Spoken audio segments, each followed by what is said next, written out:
Good evening and welcome to the channel's studios here in London with your international news around the world in 5.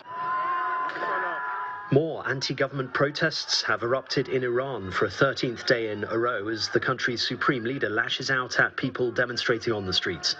Videos show huge crowds of protesters marching through Iran's capital and other cities in what are thought to be the largest show of force by opponents of the clerical establishment in years. Later, a monitoring group reported a nationwide internet blackout. Ali Khamenei, who has ultimate power in Iran, dismissed the protests as a bunch of vandals trying to please US President Donald Trump, who threatened to hit Iran very hard if government forces killed protesters. The protests, which began in Tehran on the 28th of December, were sparked by the collapse of the Iranian currency. Reza Pahlavi, the exiled son of Iran's former late Shah, has called on US President Donald Trump to be prepared to intervene to help the people of Iran. One of the co-owners of the Swiss bar, where 40 people died in a fire on New Year's Eve, has been detained. Swiss prosecutors said that Jacques Moretti, a French national, was a potential flight risk. The blaze at Le Constellation bar in Crans-Montana left 116 people injured. Many of the victims were under age 20. It emerged this week that the bar in the ski resort had not undergone safety checks for 5 years.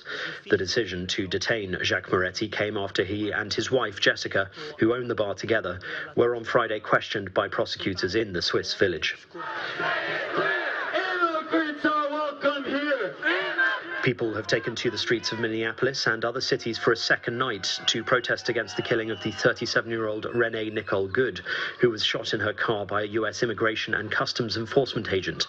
Demonstrators marched in Houston, Washington, D.C., Philadelphia and other cities with placards calling for the abolition of ICE.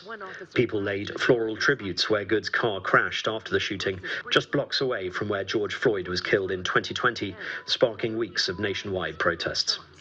US forces have seized another tanker in the Caribbean Sea, according to officials, as the Trump administration continues its efforts to control exports of Venezuelan oil. The tanker, the Olina, is on multiple countries' sanctions lists and the fifth vessel to be seized by the US in recent weeks.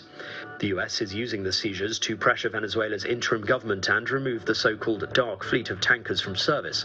Officials say this fleet consists of more than 1,000 vessels that transport sanctioned and illicit oil.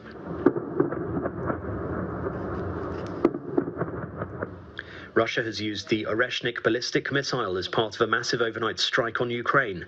4 people were killed and 25 others injured in Kyiv, where loud booms could be heard for several hours, setting the sky alight with explosions.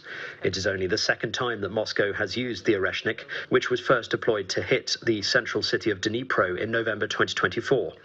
Russia's defense ministry said the strike was in response to a Ukrainian drone attack targeting Vladimir Putin's residence in late December, which Kyiv denies carrying out. Authorities have said a mountain of rubbish has collapsed at a landfill in the central Philippines on Thursday, killing a 22-year-old woman and leaving more than 30 people missing. Rescuers pulled 12 injured sanitation workers from debris at the landfill in Cebu City, who were later hospitalized. Many of the missing are believed to be workers at the landfill. The mayor of Cebu said it may be difficult to reach survivors because of the potential for further collapse. The cause of the collapse is still unclear, but it is thought to be the result of poor waste management practices. And the Princess of Wales has marked her 44th birthday with a personal video on social media about the healing power of nature and the seasons. Even in the coldest, darkest season, winter has a way of bringing us stillness. This is the concluding video in a 4-part series which has seen Catherine reflecting on the importance of nature to her at a time at which she has been recovering after cancer treatment.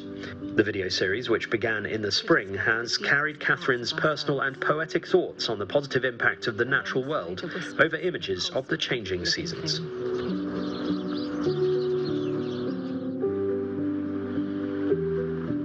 I find myself reflecting on how deeply grateful I am.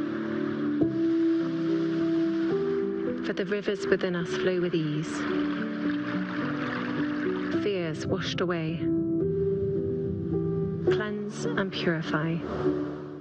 And that's your international news around the world in 5. Now back to the channel's studios in Lagos.